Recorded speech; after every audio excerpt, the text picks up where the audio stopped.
Good morning, everyone. This is Bill Coleman here on behalf of Benton Institute, and happy to have you here with us in the first week of summer, and excited to jump into the survey part of our effort. And this is a super important element in the Accelerate program. And so it really requires attention and energy, and I'll also say a little bit of haste in order to get the data out by the end of the Accelerate process. We have to get the data in. And so really encourage you to try and move quickly and possibly even establish a work group that's focused, just on this survey so that it moves forward quickly. Nancy has done a great job in our work with Illinois Extension to make this a more systematic process, and we really appreciate that level of professionalism. It's a skill I don't have in terms of surveying and rules and so on. So Nancy brings a lot of value to our efforts on this program. So I will say that we're down at least a couple people on our support teams from the Benton group, and so just know that we'll get around to see you in your meetings, and know that Adrienne is now probably out on the beach someplace out on the East Coast and enjoying that. And as we go through this summer period, certainly that's going to be an issue with all of our teams, that people do go on holiday, life doesn't stop, and we just persevere and keep on chugging. So with that, I'm going to turn it back to Nancy and let her take the lead on this survey presentation. Thanks, Bill. So really glad to get all of your attention today. I see there's almost 60 people on the line, and that's a real good turnout. I want to check, can you all hear us? We're not getting any sound here. Okay. We hear you loud and clear. Kaskaskia College. And I'm not sure if anyone's talking right now. We're curious if we can hear you. Okay, I'll let's see here. Yes, we can hear you, and I'm going to put that in the chat.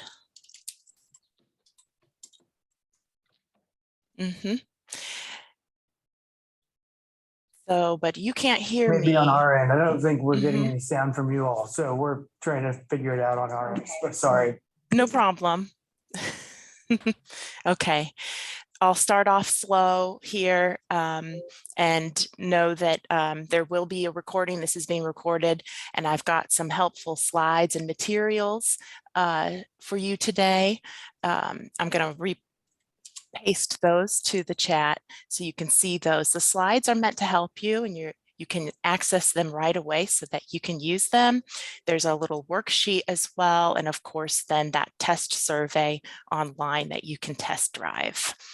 Again, this is the county broadband infrastructure survey portion of the Illinois Accelerate program, and really exciting aspect of this program where we can really start to understand what's the sentiment out there on services for our residents of our counties.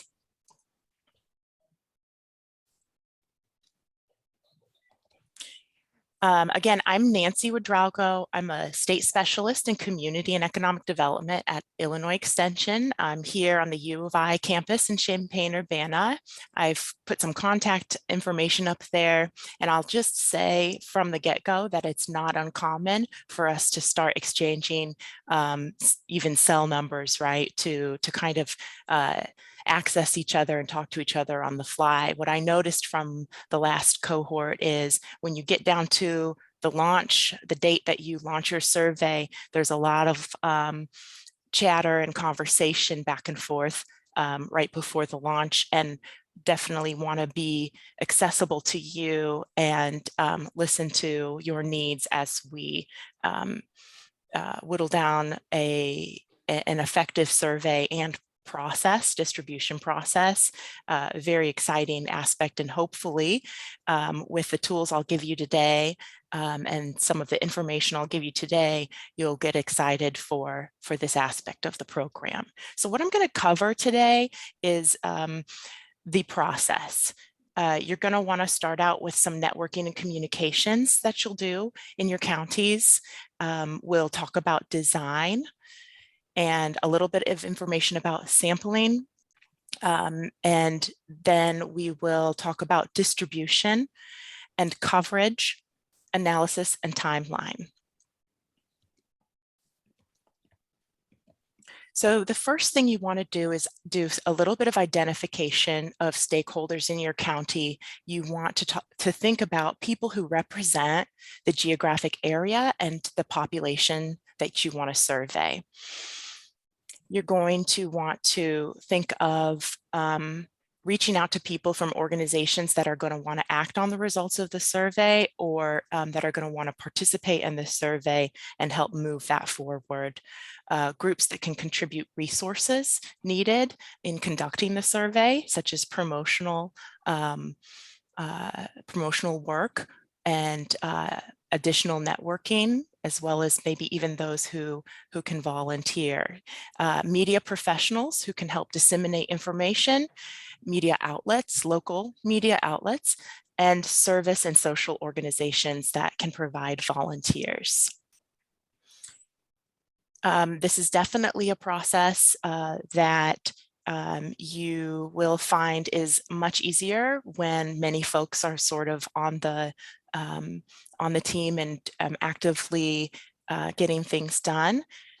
You will notice that if you can sort of give everyone the idea that if we all talk to 10 people and those 10 people talk to 10 people, that you can really make some headway on covering your county and getting the survey to those who really need to have their voice heard.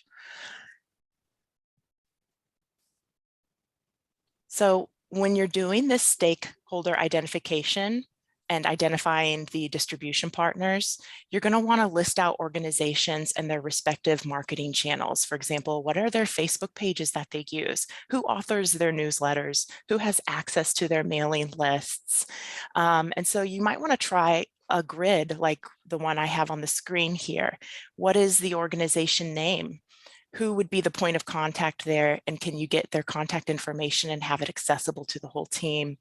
And who's the recruiter? Who's that person on your team that is going to reach out? And so that sort of division of roles of who's going to talk to who and by what time, after 1 week we will have contacted everyone or done a first pass with stakeholders and organizations that we've identified that can really help us with this distribution.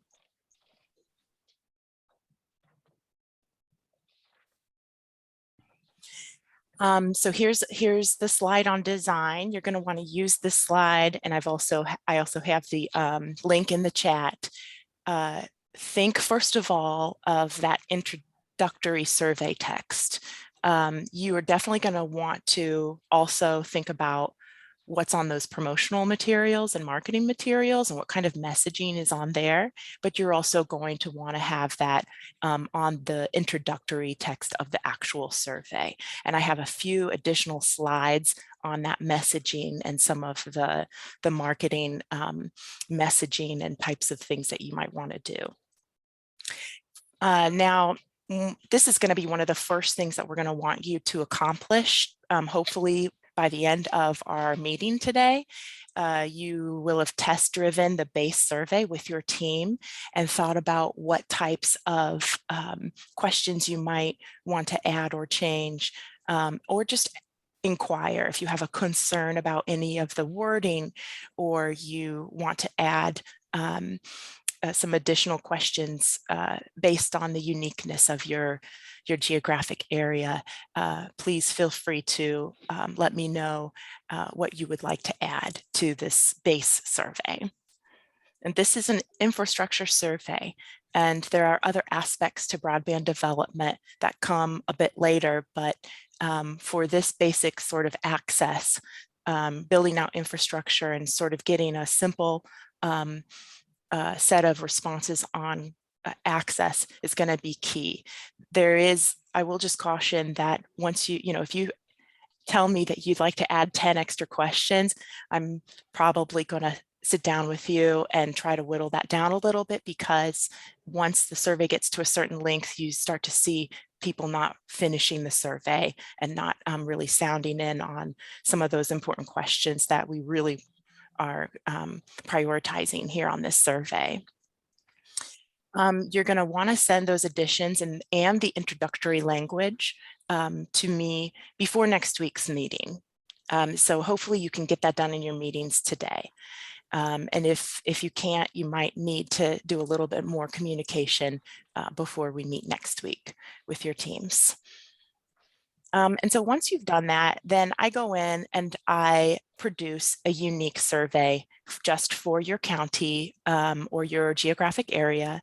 And if you need a short URL that's easier for people to see and key in online, you can certainly do that. You're also going to receive a PDF, which would be a paper version, so that you can print out paper versions of that, which you're going to want to definitely do and make sure that folks know that they can request a paper version, or that you can drop off bundles of paper versions at key locations where you know people are not going to have access to the internet and need to take the survey anyway. And then you're going to want to work to finalize those marketing materials. This involves a form email. What's the messaging in that email? What are some of our best hook sentences that we can use for social media? Could we get a press release going? And we have some models of those. And partner logos. Do folks want to see their partner logos on there? And is that going to make a difference? You might want to add some of those partner logos to the marketing materials. A little bit about sampling. If we were to do a random sample, which you are certainly welcome to do, this takes a little bit of resources, because you would usually want to do a distribution of a random sample via some entity that has access to the complete list of your county addresses and can generate a random sample of those addresses. So quickly, I've got the counties, the participating counties here listed. In blue, of course, is our Kaskaskia College District, and a little star next to Bond that is a standalone county in our program, but also a county that's serviced by Kaskaskia. And so you see those sample sizes are all pretty much the same. And if you wish to do a random sample, please let me know and we can work on that. Otherwise, these are going to be convenience samples. Halfway through the distribution, we do talk about coverage, and we do start to do a little bit of cluster sampling due to that, those results and what gaps in your survey coverage are coming up in your geographical area. Another way to sort of increase the reliability of the results, or at least the confidence of those results, is to see if those results are also demographically comparative. And so offering the choice to collect that demographic information as well. So we are going to shy away from talking about the statistical validity of this survey unless you do a random sample. You are going to instead rely on that good distribution and the coverage that you made an effort to do, and talk about general community and county sentiment around broadband.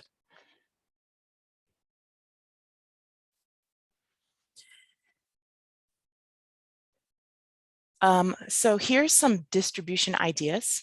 You we'll want to do email messaging, which can be used for the paper version's cover letter as well.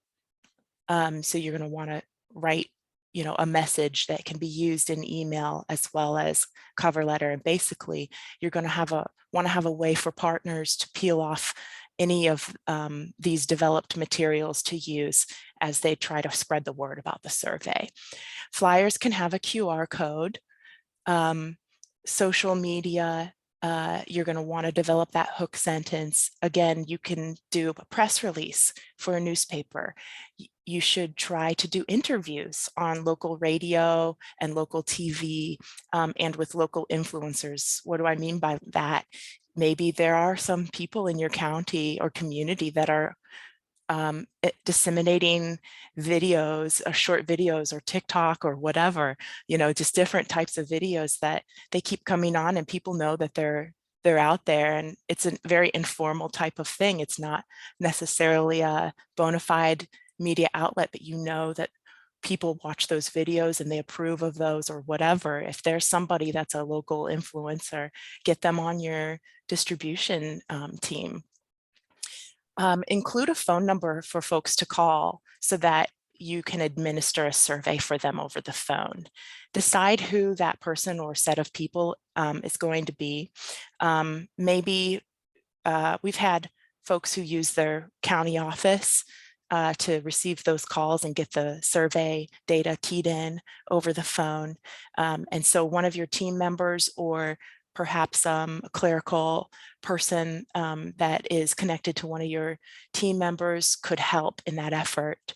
But you're definitely going to want to make sure a phone number is always included in these materials so that folks have the option of calling in to take the survey over the phone as well. And also maybe request a paper copy. Include the locations such as public library where folks can take the survey. So you might want to include locations where people can sign on and take the survey. And there's ways for them to indicate on the survey whether or not they're taking it at their local, with their local Wi-Fi connection in their home or at their business. And so we will know whether or not to really count the speed test portion of the survey among those results. And then another distribution idea, of course, is events and expos. If there's some events going on this summer in your county, why not have a booth or pair up with somebody who usually has a booth and get some of those paper copies and flyers and things set up at those events or expositions. Okay, here's the really, really important messaging piece of messaging that I want you to take away with you.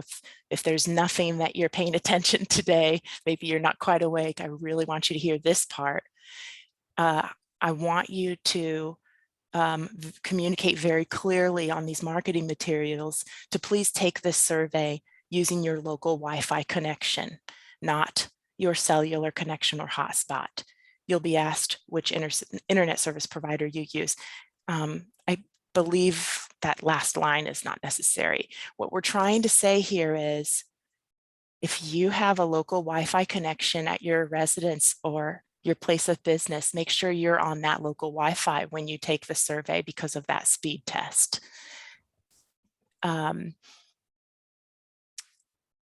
There will be people that don't have that local Wi-Fi connection and they'll want to take it with their phones, and that's fine. It's fine for people to take the survey with their phones if they don't have the local Wi-Fi connection. But what they're doing in the survey is they're indicating their address, and then whether or not they have a local Wi-Fi connection. If the answer is yes, they do, you've got to be signed on to it. And so we're really working on that messaging in the marketing materials and within the survey itself, so people can see, oh, I should be connected to my local Wi-Fi connection when I take this.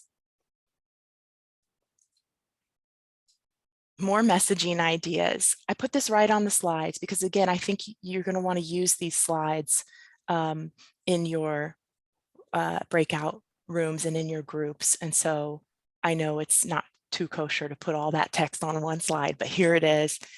just some ideas of what maybe a cover letter might look like, or an email or something might look like, where you are explaining why you're doing the survey, what's the goal, and why do we need reliable high-speed internet, and some of those advantages for education, telehealth, quality of life, economic impact, remote work, e-commerce, online services all scale up in communities with high-speed internet. There's even information about how a high-speed internet is one of the leading factors in reversing population decline in some areas. So all of those things, if you know what your residents value, definitely speak to that. Speak to quality of life and make that connection for people. It's not just about having great internet so that they could, stream a video or whatever. It's really so much bigger than that. And there is definitely an existential stake for the future with this work you're doing, and letting people know, thanks for taking this survey, because it really is going to play into these very important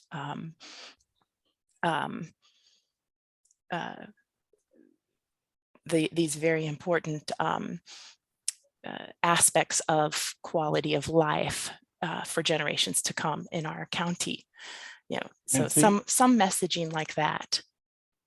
Nancy, got a question in the chat from John Schlegel about local Wi-Fi as a technical term, kind of, as opposed to somebody who has their computer wired right to their router, which is less and less happens these days. Yeah. But I think, John, what we're really trying to get at is to make sure that people aren't saying, oh, I have a AT&T DSL connection, but then when they use their device that they're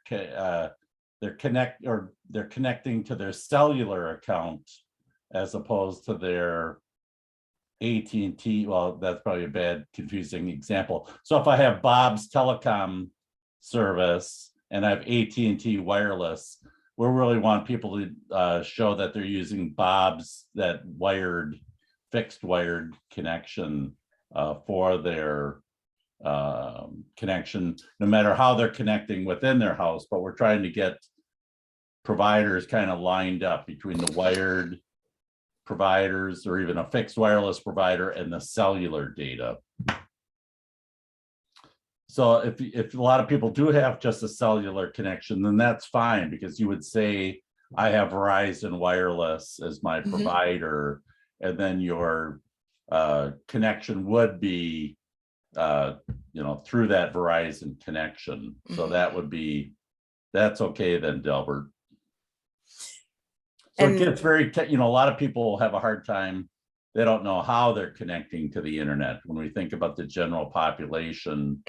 And it does get very confusing. So we try and do the best we can to make sure that if somebody says they have a DSL connection, they're actually using that DSL connection on the survey.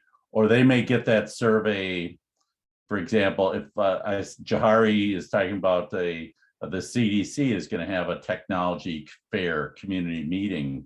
And if somebody would say, well, okay, I have AT&T DSL connection at home, but they take the survey at the community center where the meeting is, then they're not really measuring the speed of their home connection.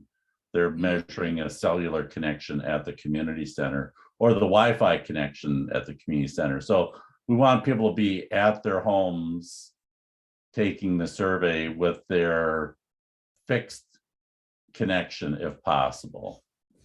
Right. And so I've struggled with exactly what type of messaging I want to give folks to use, because it really just sort of depends. But we've had counties say, go home and take this survey from your local internet. Like there's been ways to kind of say it and water it down to kind of get people to understand. Or please don't take this survey with your cell phone connection or your data plan unless that's the only access to the internet you have.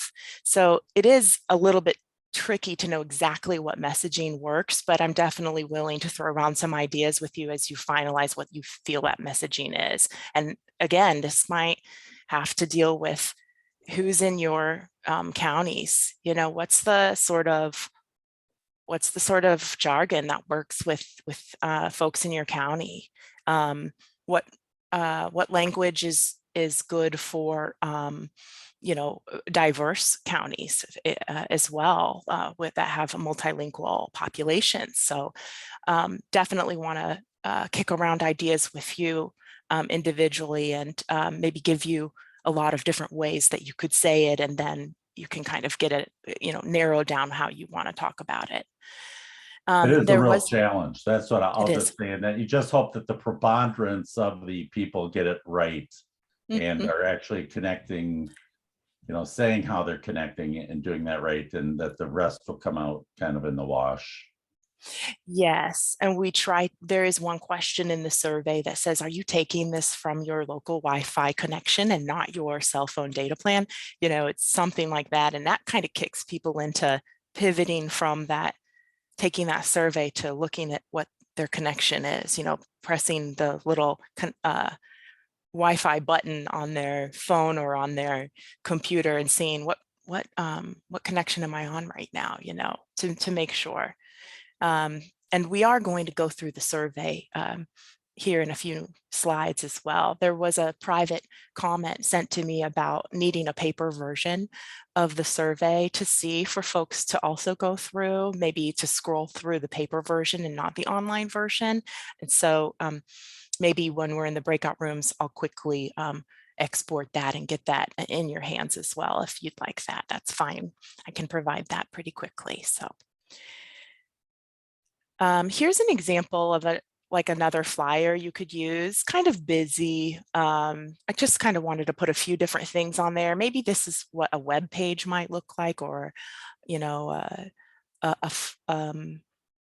flyer to an extent, something like that. But, you know, gives the main information about the survey, why you're doing the survey, and some of that messaging of, you know, here again, please take this survey using your local Wi-Fi connection, not your cellular connection or hotspot.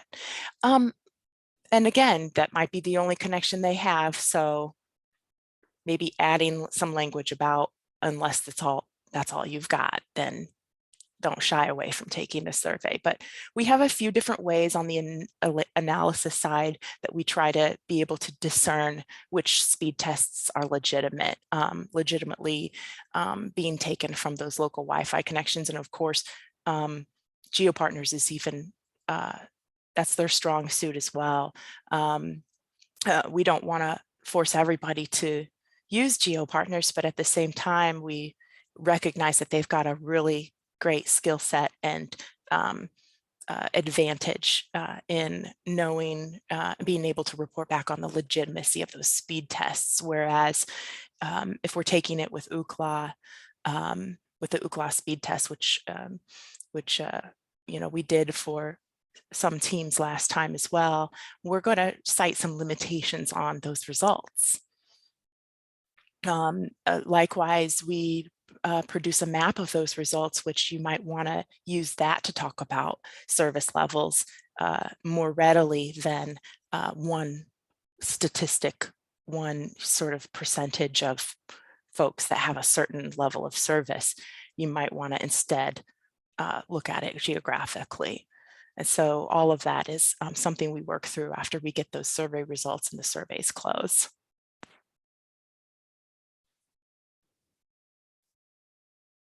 Here's a timeline that I want you to also try to complete in your teams. I've gotten some dates that I chose for you, but most of them, I want you to look at dates that really truly work for your team. I'm hoping that we can launch these pretty quickly. Very ambitious date for the launch, and hoping that we can get that done. You know, don't be scared to, you know, have your parachute 75% built and then jump right off and build the rest on the way down. That's fine, because some of the marketing and types of things you want to do might be better once you've got it released, you know, reaching out to folks and saying, we're going to do this, but don't do anything yet is maybe not how you want to do it. Maybe you want to make connections with a good amount of folks in your distribution network, but you know that some folks are just going to be ready to push it on out as soon as you contact them. So definitely have a feel for how that's supposed to work, and don't be shy to just jump right off and launch, because you've got, you know, basically a whole month of getting the word out and collecting those responses.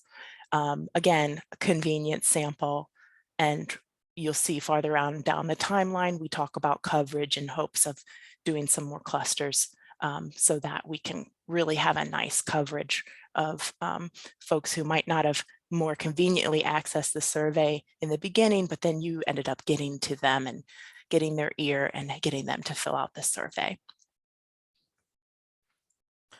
Let's take, here's the little worksheet. There's a link to that in the chat. And of course, if one of my folks would repaste the links one more time, I think everyone's on the call and can access that test survey link. And we'll go ahead and take a look at the base survey. But there's the worksheet that I'd like you to fill out, which you're going to add some questions that you might have. If you have no design additions, I'm fine with that. We've tried to cover everything in the base survey, so that's fine. You don't necessarily need to tell us exactly who you're going to talk to in your communities, but please do go through a stakeholder ID conversation, those distribution network conversations, and get an idea of entities and people that you need to contact and who on your team is going to end up doing that. And try to solidify that timeline and additional roles about you know, who's going to finalize some of these marketing materials, who's going to try to go get an interview, those types of things. And so try as best you can to use this worksheet to get some springboard set up to jump off of. Okay, so when we meet in our, we're going to go through the survey, but first, before that, when we meet in the groups, you're going to have a person that's going to be a scribe. I'm going to make sure folks can share their screens if one person wants to display the survey while you all sort of test drive it together and look at it and think of any design additions you want. And then of course, you're going to send me an email with those design additions sooner rather than later. Let's take a look at this survey and tell me if you can see it.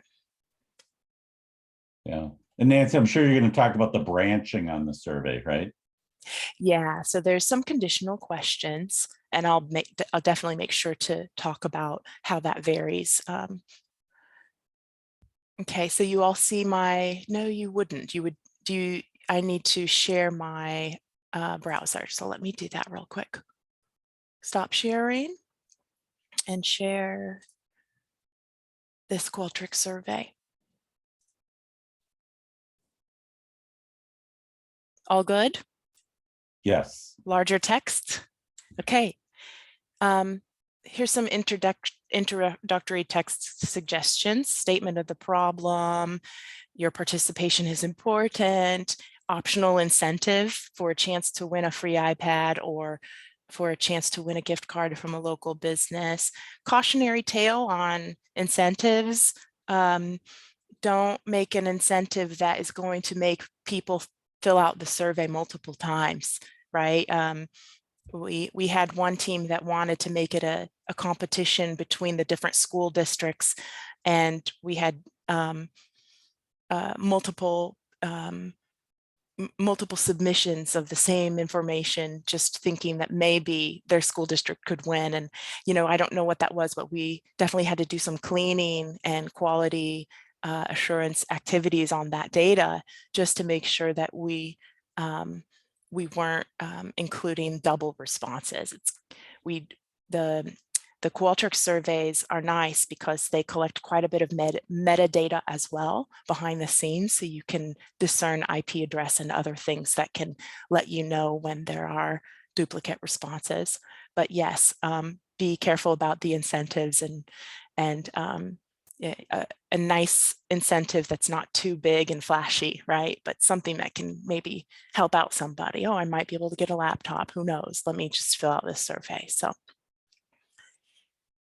again, contact information as well. Always. We want to hear back if there's anybody that's having a problem with the survey. So the first question is the type of property. Is it a home? Is it a business? Is it a community or public building? And of course, we added in farms here. And when, you can select more than one. Maybe you have a country store next to your home and a business, a farm, maybe it's just this, so they can see, we have that as an option, and we know that some folks have multiple types together. That being said, a lot of it's just going to be home.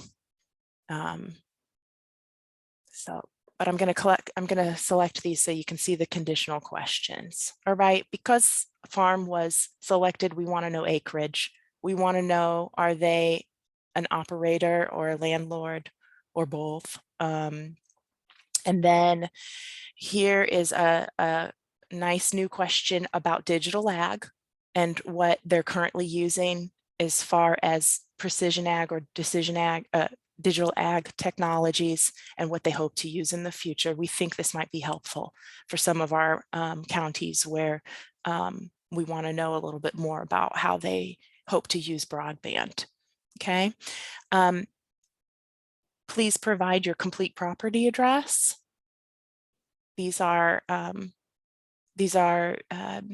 fields that should be able to take the address lines and also give a little bit of form to the address information so that we can map that out.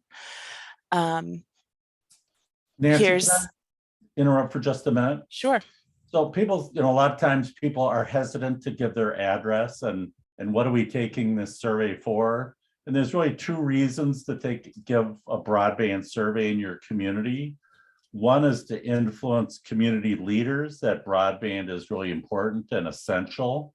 And of course, for that, addresses aren't all that important. It's 80% of the people say broadband is important.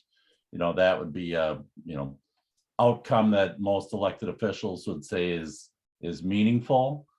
Ultimately, though, we're trying to get broadband to particular addresses in your community and trying to decide, how do we convince a broadband provider that is there's a market for broadband service in your community. And so that addressing becomes really important. So when we can say, look, here's a bunch of addresses with bad broadband that's demonstrated by both attitudes and the speed tests, and say, look, they're all up in the northwest corner of the county, or they're clustered along a particular road, that it becomes a very powerful tool that when you start to talk with broadband providers, you can show them the real opportunity for broadband in your community. And so that's why the address is really so important. And we even talk about, do we want to share this information with internet service providers? And that would be, in my opinion, if I was trying to get broadband in your community, I would want to be able to show a broadband provider, here's a list of addresses, here's even people's phone numbers and emails, because ideally those people say, yes, I want to sign up for broadband. And that's the real goal of this whole program. So in some ways, and this is not a required field, is that correct, Nancy? Correct. And a lot of these are not required. We want people to be able to say, oh, I really, I'm not comfortable answering this question, and move on. We pay attention to responses. So we're not going to say everybody responded to every question and then we've got these results and here they are. No, it's going to vary by question, how many people responded to that question. And so that can all be accounted for. Similarly, we have a question in the chat about the acreage of a farm. So to be asked about your farm and the acreage of your farm, that it might feel invasive, and perhaps adding, if you would like to add language saying that they don't have to provide that information, or if you would like to take that question out for your county, you may do so. We have a state digital ag specialist that works with extension that, of course, I'm happy to say is willing to have a conversation with any of your teams. But acreage can sometimes indicate to what extent they might be applying some precision ag capacity. And so it's just one more way to measure demand. But at the same time, this is a pilot in the sense that we've never asked that question before. And acreage is, something that's spoken about in extension is, there's sort of a threshold. If it's over a certain amount of acres, you should be able to do any number of precision ag types of methods, but definitely willing to have a more extensive conversation. And it's ultimately your choice how this survey is going to end up looking. It's not one of our base questions where we will push back and say, oh, this really needs to be on here because this is really truly part of the infrastructure survey. It's not. It's something we added in that we feel could be a nice addition, and you are not obliged to keep it in the survey. So there's a lot of questions about the acreage, about whether that's private and so on, and whether that's essentially how much money do you make question based on your number of acres. And so that's, and I guess this is a great illustration of what happens when you add questions, is that every question has implications for, are people going to take the survey? Are they going to drop out of the survey? Is their meaning clear? What you want to know where my acres are, right? And so lots of questions there. So let's as we work through this, you decide, as Nancy said, what's in your questions. Nancy, are there the questions that are required, and maybe there aren't that many of them, right? So are those there really aren't are those, is there an aspect it would be that says required? Yeah, there would be. And so I have shied away from doing required questions for just reason of people wanting to drop out if they're forced to answer. And again, there's ways to analyze and produce results that will just take into account those who responded. And here's some deeply insider Qualtrics question. A number of questions about the Qualtrics form options. Data it gathers from browser. Is the mobile version different in some way? Yes, it's not too different, but I can definitely show you what it would look like on a smartphone or a tablet. We can do that as well. And here's one more question. There's about, do we send surveys to the address holder of the land listed in the county records or to the resident? I think from my perspective, the resident is what you would want. Yeah, and the landholder won't be able to do a speed test at that service, and you could have a renter could get the best internet option, and so we want that local place-based person to answer the question. I think we're good. And there was a question about sharing out the data. Of course, that's not going to happen. The team will, we were asked to share out raw data a number of instances the last time around, and I think the response to that is it varies. We definitely don't want to make the data public, but we want it to be useful to you, and we want you to use the raw data. That is, we don't want people to just look at an address and see all of the information that person gave on the survey. That cannot happen. So Nancy, we also have a Spanish version of this, correct? Yeah, a Spanish version is in the works right now. So thank you for that question, and we can provide that as well. Here's that that quality assurance question, right? Are you taking it with the local Wi-Fi connection? And then email address is something that we have there for you if you want to reach out to folks. Sometimes getting some more qualitative information from somebody is needed. Sometimes people want to do like an additional focus group or forum or town hall and invite folks. They want to communicate with people who took the survey and say that we're going to report out the results and you are invited. So those types of different reasons for having email address do come up for the counties, and different uses for that. Can we share your property address with broadband providers? This will help build a stronger case for broadband in our community and attract internet service providers. This is an original infrastructure survey question, almost asked every time for that, and really helps justify and talk. You can use this when Bill's going to go over some of your parts of the program that you are going to want to engage with internet service providers, and how to kind of engage those folks and have conversations with those folks. And you may or may not want to talk about who in your community is having access issues. And so you might not be providing address by address or something like that, but if people give permission, you could, say, okay, these are the places in our community, dots on a map or whatever, that we need additional access for. And here's the other question that was asked about earlier. What's your situation? Do you have internet service at home, excluding your cell phone or hotspot? Or do you only have your cell phone for an internet connection at home? Or do you not have anything? This is a question on devices that are connected in your home or business.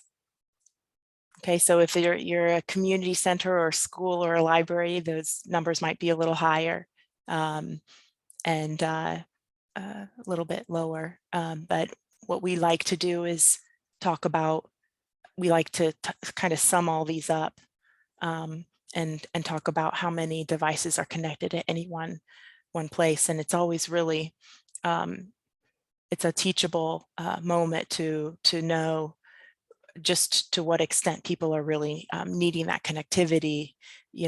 Several people living in the same location who need to have a smart device as well as a laptop, or perhaps there's other devices like home security or medical.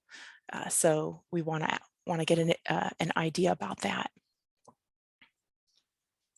Your ISP lists. I have all of the lists of ISPs for your different counties, so I will do my best to populate the choices with who you currently have based on the information that we've gotten. And of course, you're going to want to, so you don't have to spend time on this one. Don't go through and see how you can give me changes for this question. I'm going to be able to provide that information for you. Do you have to use your cell data plan? How often? What is the name of that provider, right? No, yes. So this is a question about when your local internet connection's not working, how often do you have to resort to using your phone? We think about maybe the kids in the house and connecting to educational services or something, and not being able to, having to wait until a parent's home to do their homework or something. Not as much as an issue now as it was during the pandemic, but could be an issue for people that continue to do distance learning.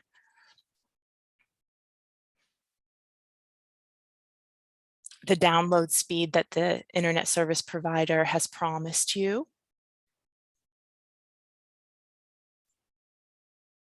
And then some satisfaction levels on affordability, speed, and reliability. Here's the speed test information. This can change. We have a version that embeds the geo partners as well. And so we definitely want to know if you'd like to use them, and that would be embedded in here in lieu of somebody taking this, being directed away from the survey, taking the speed test, and then coming back onto the survey to enter in the results for download and upload.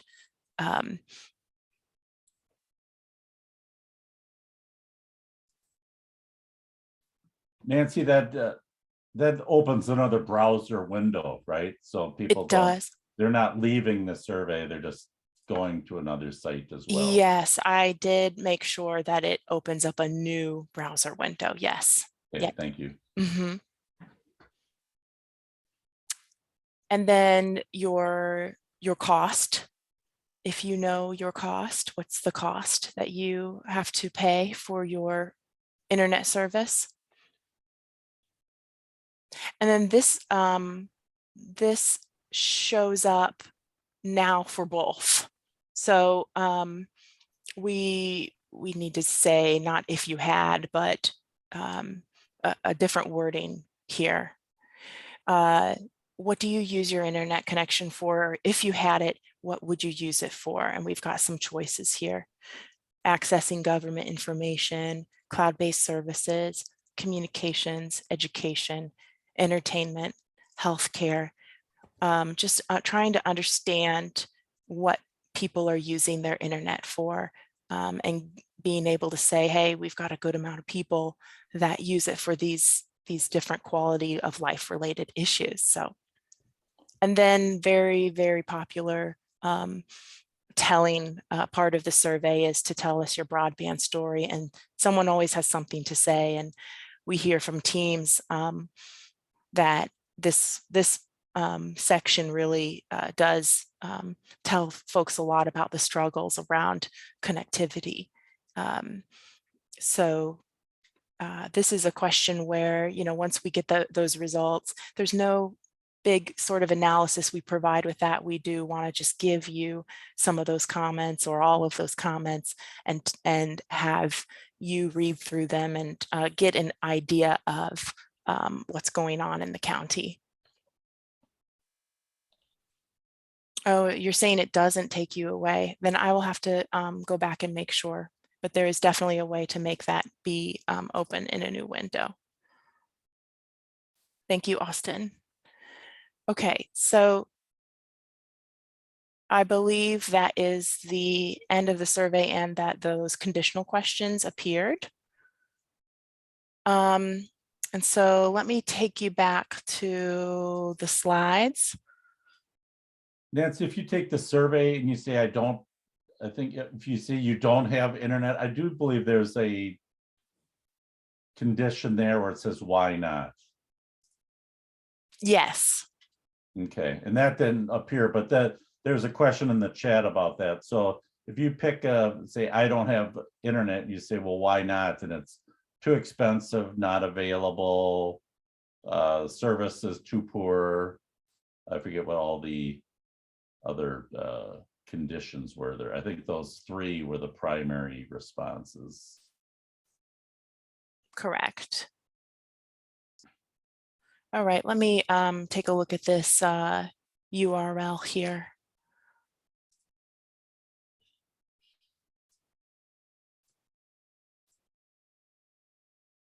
Target, new window. So I must have done it for another survey and not this one. Okay, so that is resolved. If you click on that speed test link, it will open a new window.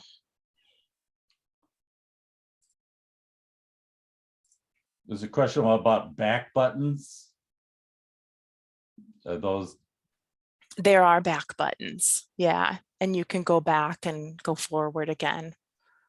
It's a really good platform. You should not lose information that you put into the survey if you're going back and forth.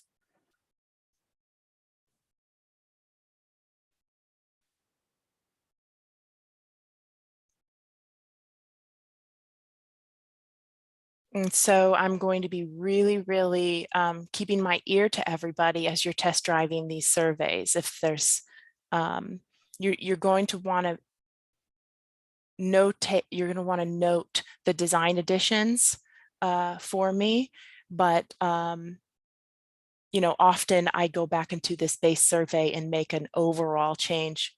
I don't know what else we might change on this base version, but definitely open to that as well. What kind of questions do we have? So Jahari had a question about the survey, and the question about, we're not really asking what the people to name what they pay. We're asking what they would pay for 100 megabit symmetrical connection. And so that was the question on pricing there. It's not what they pay right now, because there's so many different plans and so many people don't even know what they pay sometimes in the bundles that they are paying. And so the best way to find out what people are paying in your community is really asking your friends and neighbors to show you their bills. And because you'd be surprised that everyone is paying different pricing for, even you think, okay, I have Comcast internet service and it's this package, and you think you and your neighbors are paying the same, but clearly that's definitely not the case. And so that's one to really get good pricing information, because, you know, you say, what are you paying? And then there's all the fees, and there, you know, if you just, we've just found that that's a really impossible thing to get useful information on for what people are specifically paying. So, but we're looking into the future is what would people, if a new provider came to town and built a fiber network, for example, what would they be willing to pay for that kind of service? And very, you know, obviously in a wealthier community, they're going to be willing to pay more. If it's a lower income community, you know, the pricing is a challenge, and the providers kind of want to see what the appetite is there for, you know, how the market segments come out on that. And I will just add, as a disclaimer for all of this, is we're not going to force you to use ours. We want you, you know, I know already there's one team that wanted to move ahead on their own platform, their own survey platform. And so asking me, Nancy, can we use this survey template to make our own survey and control the data? We have a data person already, and we want to do this on our own, or maybe just meet with you about processes, but not have you give us the whole service of helping us drive the survey and analyze the results and everything. So that's fine. Any degree of usage of this service is fine. So if I don't hear back from you on design additions that you want, that you would like to use our Qualtrics survey and you know, utilize my assistance, then I assume that you have already maybe done a survey in your county, and so you've got the results, and maybe you've got a report or something already, or you have a plan already with another person, a designated person who's going to help drive that process. And so if you have that already, please still take a look at this base survey just to make sure that you're kind of covering all of these different ideas where, you know, we're trying to measure demand, and we're trying to get sentiment and things like that. So, and of course, speed test information is really important as well. So there's a question on timeline. And so, you know, we really start our community planning right around August 1st. The last 2 weeks of the program are planning, and then before the final week of the presentations. So you would want to be done with that survey, you know, by the end of July, really at the latest, so that we can make sure the data is clean and be able to provide you some reports. And Nancy does provide reports kind of midway through the process, you know, how many surveys are in, and I know Nancy gets a lot of those requests. you'll find out that 90% of the surveys come in back in the first couple weeks. You know, those who are really interested, if you've done a decent job of promoting that and making press releases and emailing them out through the schools and churches and whatever partners you have, that those who are going to respond will respond. And then, you know, the efforts to go out and chase additional people, you may find that your people, somehow the people in the northwest part of your county did not respond in very large numbers. And so you might decide, oh, let's do a postcard mailing out to that geography, or make a special effort to try and reach folks who live out in that area. That might be a separate school district where the school didn't really send out the emails and so on. And we used to worry more about when schools were in session or not in session, but I think the schools keep in touch now by email and texting with their families throughout the year. And so that is less of a concern than when surveys used to go home in backpacks when the kids actually had to be in school. Nancy, do you want to give the assignments for the rooms and so on? Yeah, so worksheets and so on. Yes. So does everyone have the links that they need? I'm actually exporting a paper copy. Yet someone wanted to see a paper copy, but or a PDF. But did everyone see those links on there where you can test drive the survey? And there's a worksheet that's sort of a guide of what you might want to start to accomplish, and the slides. And if not, I can just paste it real quick right back in here so folks see that. Any other questions before I pause the recording and do the breakout rooms and start to go around and talk to some of the groups?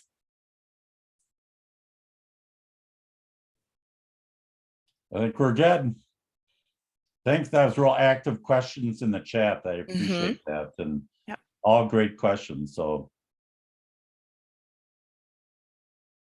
all right, let's. One thing on speed tests, and I think we talked about this a little bit last time, is that, you know, that speed test, if I sat here and did a speed test every hour on my home computer, it's going to go up and down depending on, you know, the time of day and maybe something going on even in my own computer, that it's doing a backup to my iCloud kind of account, or and so those speed tests, providers a lot of times don't like speed tests because they say, well, it's, you know, somebody's old router, or it's, you know, they have multiple people are streaming Netflix at the same time, they're doing this and so on. But I think we always go by the preponderance of the evidence. If the providers are saying, oh, we offer this 50 meg package and everything is great, but everyone's testing at 3 or 5 or 7 megabits per second, then you say, well, there's a disconnect here between what the provider is saying and what is being delivered to the home user. And so we just, you know, it's not a precise thing, but it's an excellent measure. And then the final thing I would say on this is that now with the new federal broadband grant program, the BEAD program, when the FCC maps come out, they say in November, brand new federal broadband maps based on a whole new procedure, communities will have the opportunity to challenge those maps. And that these surveys now that you're doing right now will provide a great basis for when those maps come out to say, look at, well, we've got an address, here's a speed test, you know, that doesn't match up. The providers say there's good service there, but no one has good service there. And so that will be a great indicator to be able to go to the FCC and say, look, we've got 200 people have done speed tests and none of them achieve the speed that the provider is saying. And so we're going to challenge that, because those maps will be used as a primary determiner of what areas are eligible for broadband funding. So this is, you guys are getting way ahead of the game when it comes to this mapping challenge piece. Yeah, the question that came in directly to me about the link to the survey is taking me to the middle of the survey instead of the beginning. And so when you're test driving this survey, you're gonna wanna go all the way to the end and submit and close it out, because if you open it back up, your browser history or your data cache is gonna say, oh, let's pick up back where you left off. And that might be frustrating to some folks. So I would say either finish out the survey and open up a new window and do a new, put the link in there and click on the link again or whatever.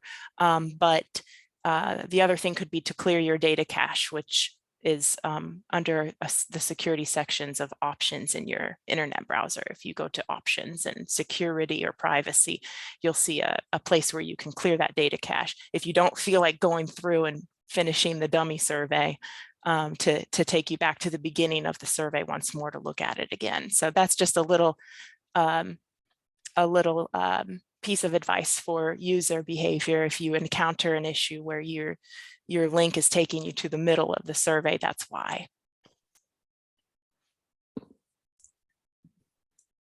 And just again, my contact information's on those slides. Very happy to assist you and have conversations with you. There will be a lot of back and forth, you know, just as we go through. We'll touch base halfway through your launch about how you're doing. Again, it's sort of like a convenient sample. As Bill said, it's people who can, you know, sort of easily fill out that survey or whatever, but then we try to push that to a cluster sampling as we target areas. So there is a bit of an activity that I'll go through with your team where we look at the gaps and look at just a visualization of where folks have filled out the survey and where parts of your county where there's been no response at all, and you're going to target those areas and then finish out the rest of the month of survey distribution. So we always come back and have a conversation, and sometimes that's in the breakout rooms during the Thursday meetings, and sometimes it's offline, like, you know, we could meet at another time, daytime or evening, you know, and I give you your information. And again, you're going to want to know where you're at. So, you know, I go back in there and I look and see how many have filled it out, and some of the other information you might be wondering, is it all homes and no businesses? Well, that's a problem. So then you're going to want to target those businesses a little bit more, etc.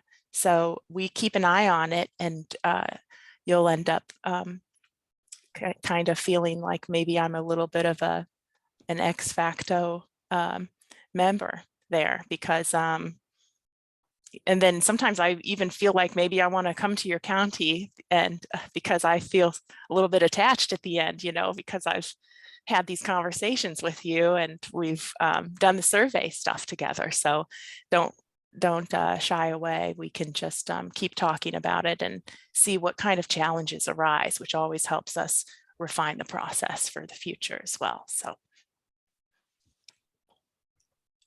any other questions? There will be questions, but let's get you in your breakout rooms and start you on the worksheets. And I'm going to start up those breakout rooms, and best of luck to everybody. Try to have a little bit of fun if you can.